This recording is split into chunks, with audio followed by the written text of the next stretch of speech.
welcome to Turn the Page, the official podcast of the Syosset Public Library.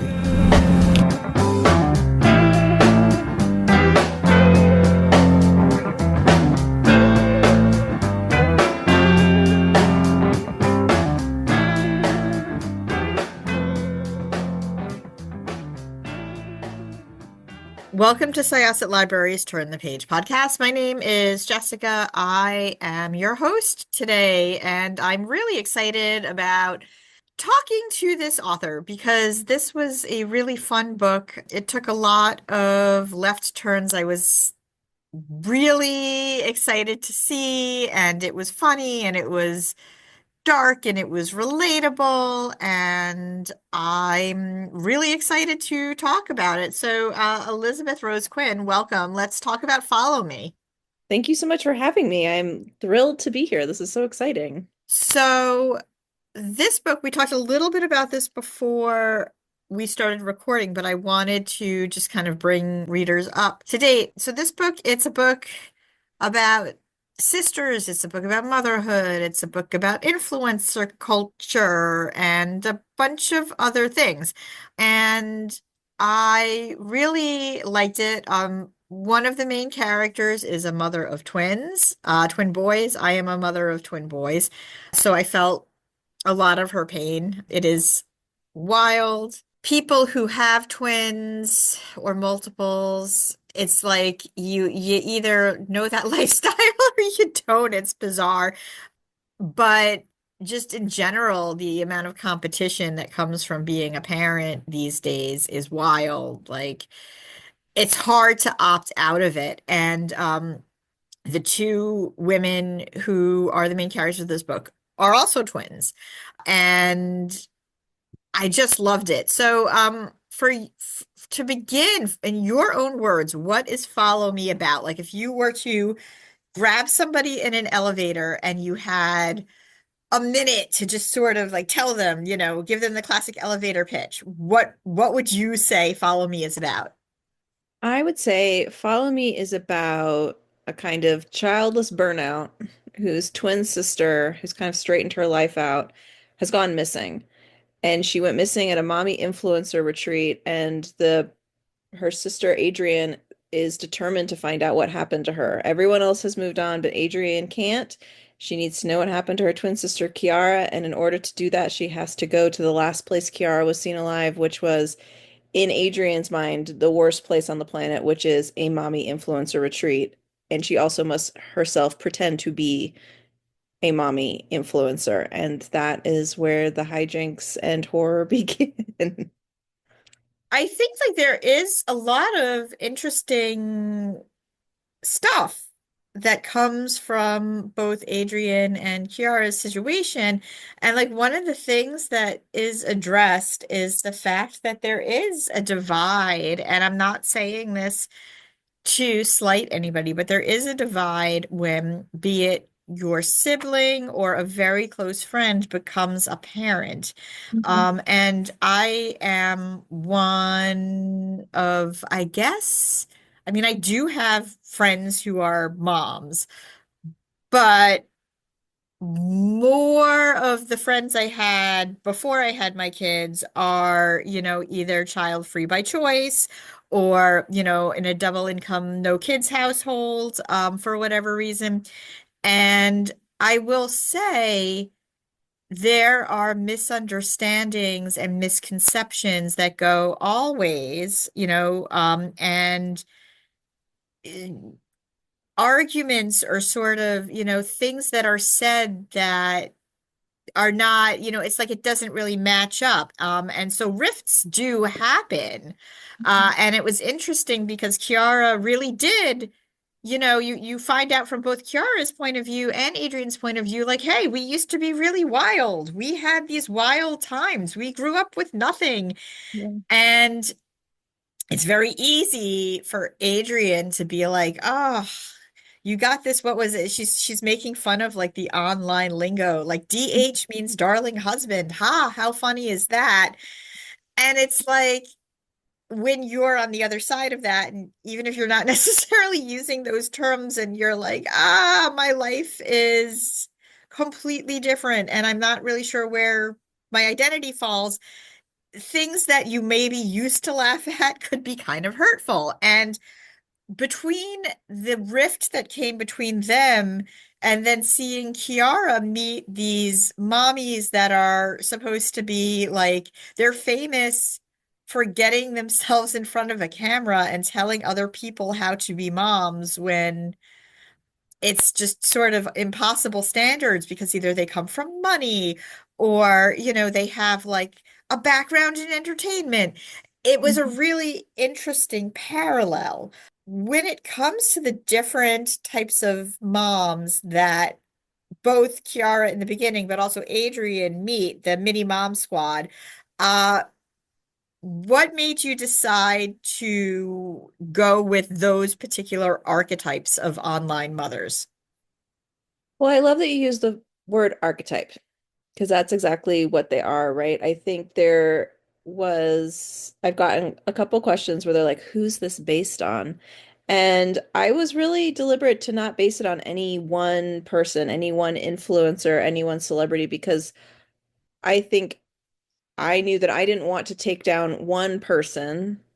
I just wanted to kind of cast a more discerning eye over a culture of what performative, perfect motherhood looked like. And so when I have these archetypes, it's also about like, what are the impossible standards that somehow like everyone is supposed to meet? Like we're all supposed to have like our snapback body after we, are pregnant, or we're supposed to turn our home into basically like a perfect showroom of like HGTV level DIY creativity. Um, we're supposed to be like, well, why aren't you making everything from scratch? And it's just like I kind of go back to that Pride and Prejudice thing of like these standards that we have for women are impossible. If I met a woman who was like this, I would be like, yeah, I'll follow her. She's really amazing. But for the reality of parenthood in America, it's like no one has this much time or this much disposable income or this much support. And so the idea that we kind of get these snippets of people's lives where like they look perfect and you should look perfect too. And then you swipe and it's like, and her house is perfect and your house should be that good. And you swipe and this person made mozzarella for their children's, pizza lunch. She made the mozzarella. And it's like you swipe and it's this carousel of perfection. And it's just impossible. And so I think when you are young and in your 20s and everybody's kind of going crazy and messy and making big mistakes and terrible breakups and, horrible bangs that they never should have gotten or whatever. And then you become a parent and suddenly the stakes are so high because not only are you supposed to be perfect, but if you're not perfect, you're ruining your kid's life. You are destroying a child. And you're just like, "Oh my God." And of course, when you're on the outside of that, if you're Adrian, you're like, this is bonkers behavior. No one can do this. But when you're on the inside, you're just like, but the pressure says I should. And if I don't, I'm a bad parent. And now suddenly, you have two people that are just drifting apart further and further in their own narratives, neither of which are totally off base. And that I think is compelling. Like, neither of them are totally wrong.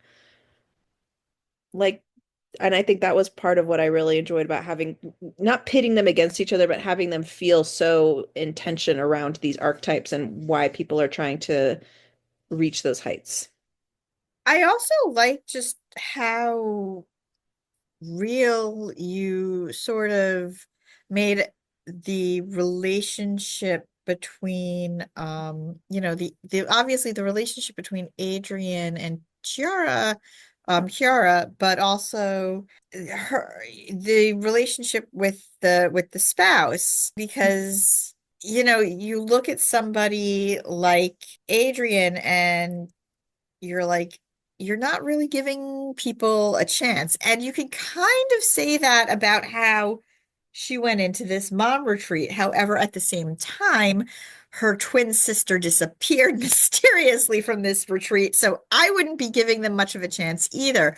But there are some surprising relationships that sort of come up on this retreat. There's like, some other characters that I really liked. There's some twists that I didn't expect to happen. And then again, there's like that main group. So there's like you have your homesteader trad wife mom, Ashley, spelled Ashleigh. Real flourish.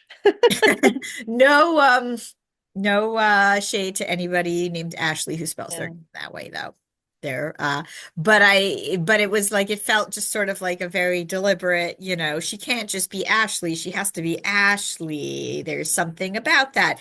And Mhm. then you have Opal, and you have the one who used to be a power broker, and you have the one who is like the mom of multiple multiples, which I will say as a mother of multiples, and I don't want to talk too much about this person because this is a real person, but I have known mothers of multiple multiples. Mhm. And that's wild.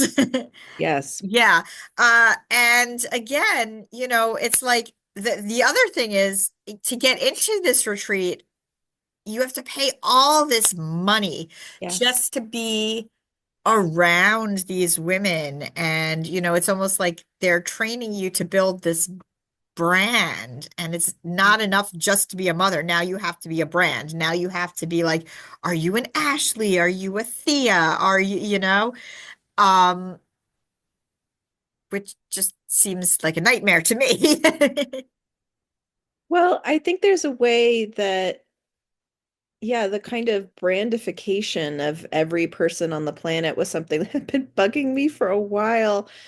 And when I became a parent myself, I realized how much like, oh, it's not just, influencer X who does skincare or influencer Y who does like travel or whatever. It's once you become a parent, you need to like pick your parent brand. And the way that social media in a lot of ways has, I think, really given us all brainworms in the sense that we're all performing a heightened version of ourselves for social media.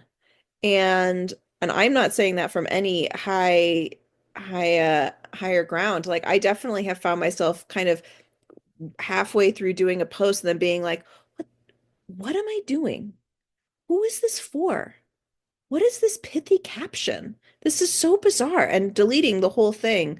Um, and so I think when I experienced that brandification of motherhood, and my child was one, and then a week later quarantine started, so I did 1 to 2 with my kid inside, and having my phone be my only kind of window out into the world.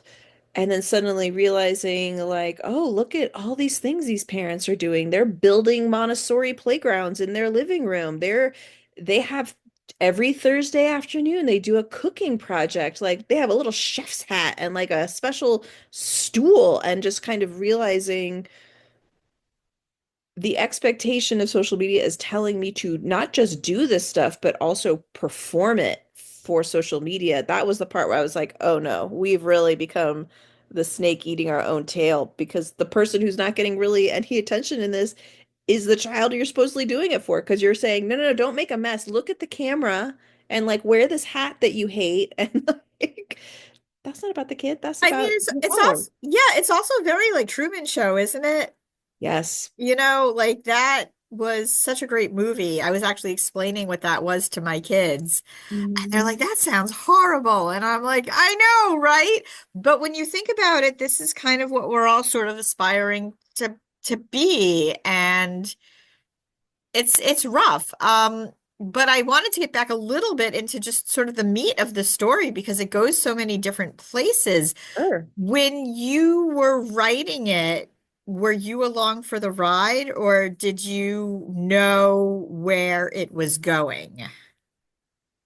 I knew a lot of where it was going. I was a screenwriter before, I worked in TV, so it was really drilled into me like you outline, you have to outline, you outline everything, try to find as many stories as problems as you can in the outline so that when you're in the meat of writing, you're not like, oh, I got to undo 60 pages because that was the wrong direction. So I knew a lot of where it was going. I knew the beats that I wanted to hit. But there were still parts of it that surprised me as I went along when things kind of came to me where I was like, that's interesting. That's something I hadn't realized would fit really nicely here.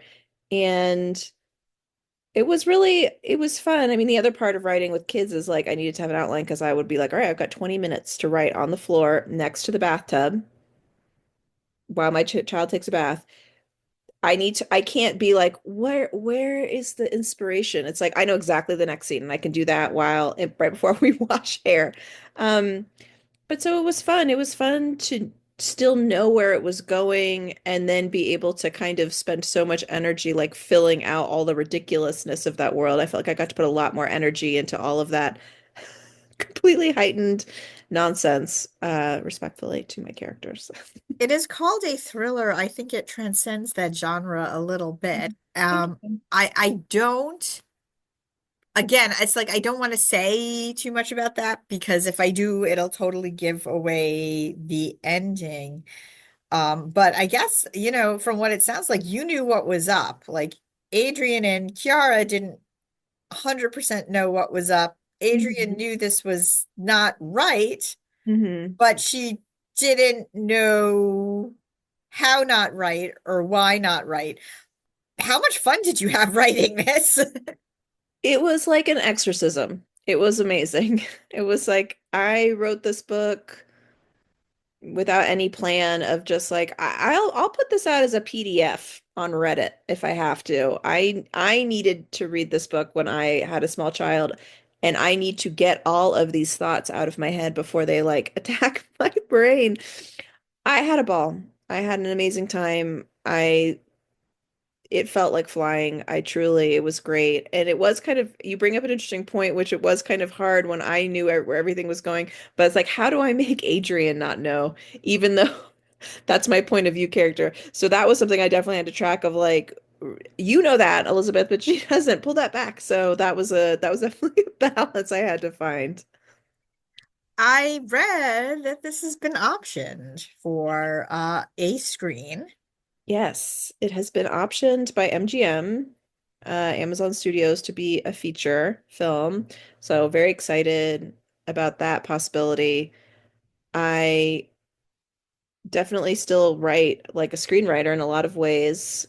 So I'm thrilled that other people felt that kind of cinematic quality, and I am really grateful I get to work with Adele Lim, who did Crazy Rich Asians. She wrote the screenplay with that, and Raya the Last Dragon, and Joyride, and her amazing producing partner, Naya Kukuoff, and they are brilliant. And so, like, we first met, and what they really responded to was like, I was so angry when I was a mother, and I had nowhere to put that anger. And I was like, welcome, welcome to my book.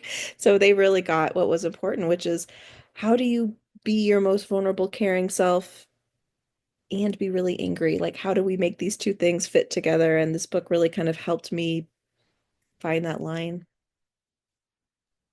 Check out Follow Me. It is so good. You are going to love it. I want to say more about it and I don't want to spoil it. So, yeah, it's a great book. A lot of fun, a lot of just dark, tongue-in-cheek humor I found funny.